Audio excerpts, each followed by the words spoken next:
What's going on, guys? It's your boy, Mr. Boring Money, back at you with another Boring Money show. Today, what I wanted to talk about is the importance of knowing your bias. So, I had a coaching call with a great individual, and we were talking about how I work and how I essentially design the way that I invest and the way that I build my businesses. Now, what I want to do is clearly communicate that this is not financial advice by any means whatsoever.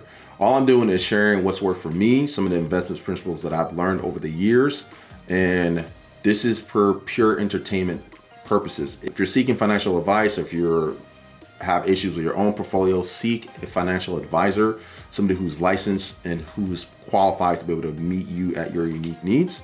This is just for educational purposes and entertainment purposes only.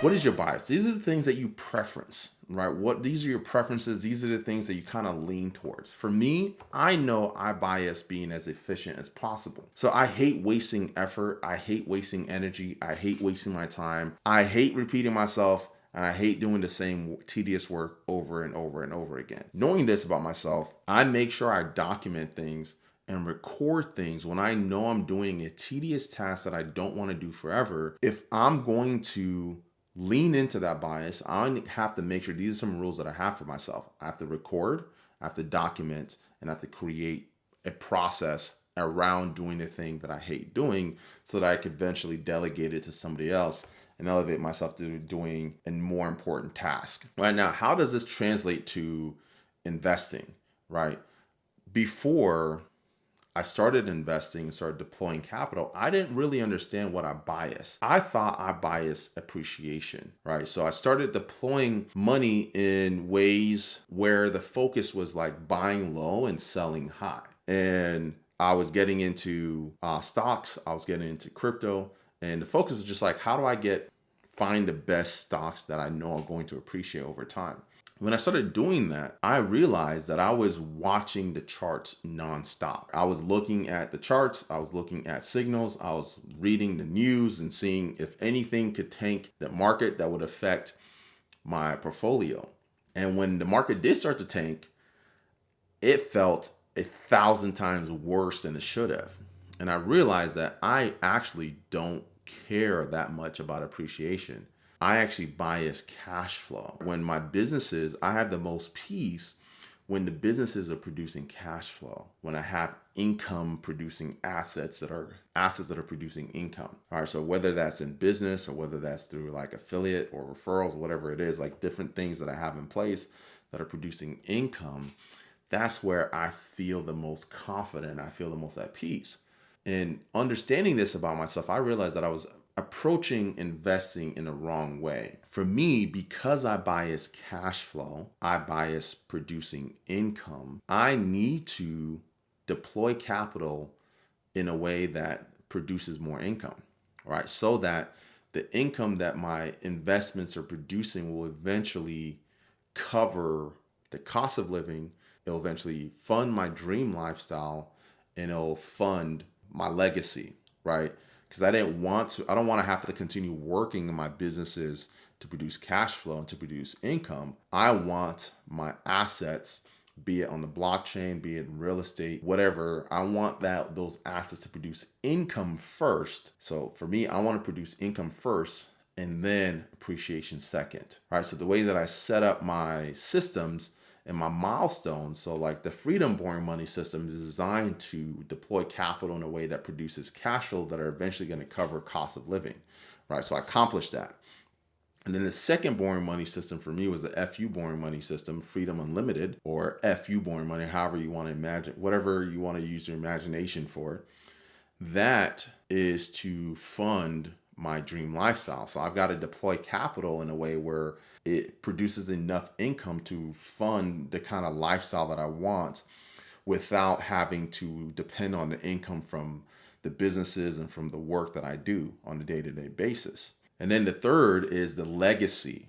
that's when I start thinking about how to strategically deploy capital to maximize appreciation, right? And when I made this shift, it was a radical change. It was night and day difference. I don't look at charts. I don't care what's going on in the market. I don't care what's happening on the blockchain because my assets are producing income. And because my assets, the first two boring money systems, are producing the amount of cash flow that I want, I don't care what's going on in the market because I buy the cash flow. I just track the money. How much cash flow is it producing? Is it consistent? Has it gone down? Do I need to reinvest to bring it back up? Right? Or is it fluctuating? So if the cash flow is stable, I feel at peace. And then from there, now I can start deploying some of that excess cash flow towards milestone number 3, which is the legacy boring money system. That's where I'm deploying capital towards assets that have a high possibility of appreciating over a long enough time period. All right. But before, when I was doing this, before I made this shift, I mean, I had to learn to shift the hard way. I was watching charts, I was setting alerts, I was waking up early in the morning when the market opened because I was on the West Coast at the time. And there was a lot of things that were happening. And I realized that this is just not the kind of life that I wanted. And this is completely goes against like my own biases. But I didn't understand that at the time. And so it took me experiencing lots of hurt, right? One of the first painful experience I had investing was when I had did a call option on Facebook, right? And that tanked so hard. I lost so much money on that and realized that that is not what I want. I want something consistent. I want something that's going to produce boring money, right? I want it to produce cash flow. I want it to produce income. And then I had to relearn this lesson when I got into crypto and I experienced my first altitude high where I was invested in a project and I was invested in the project not because of cash flow. Again, I went against my bias. I invested in the project more because of appreciation. And so when it was going up and going up and going up, I would just focus on the appreciation and not thinking about the income that it should produce, right? And so when it tanked, more than 50% loss, we're talking like over $5 million loss. That was another realization. Like, again, I experienced the most losses when I invested in a way that went against my bias, like important truths that you have to know about yourself. Do you bias cash flow or do you bias appreciation? And if you know this going in, you can be honest about your desires. Because I was telling myself that, I want appreciation, I care about appreciation, I was lying to myself. And then when I ultimately realized, you know what, I actually don't give a damn about appreciation. I want cash flow. I care about income. I want income producing assets. It was incredibly freeing because then it made everything, all the moves that I needed to make extremely clear. Made it very clear how I needed to set up my businesses. Made it very clear how I needed to deploy capital on the blockchain.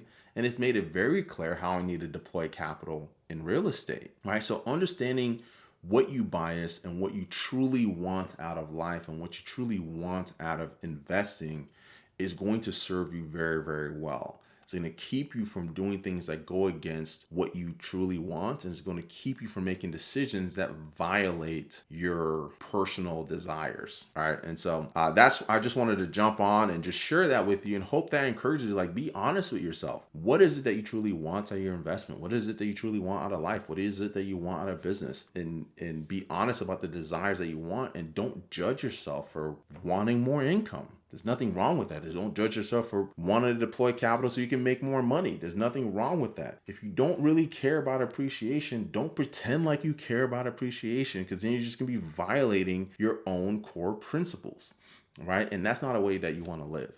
So take time, actually sit down and figure out what is it that you want. And these are the 3 milestones that I really encourage all of our clients to map out. Like your freedom milestone. How much income do you need to produce to feel like you don't have to work? Working is an option because your bare minimum cost of living is being covered by your assets, right? So now you can choose whether or not you want to work. And then the FU money milestone, like how much income do you need to be producing with your assets to feel like you can live your dream lifestyle?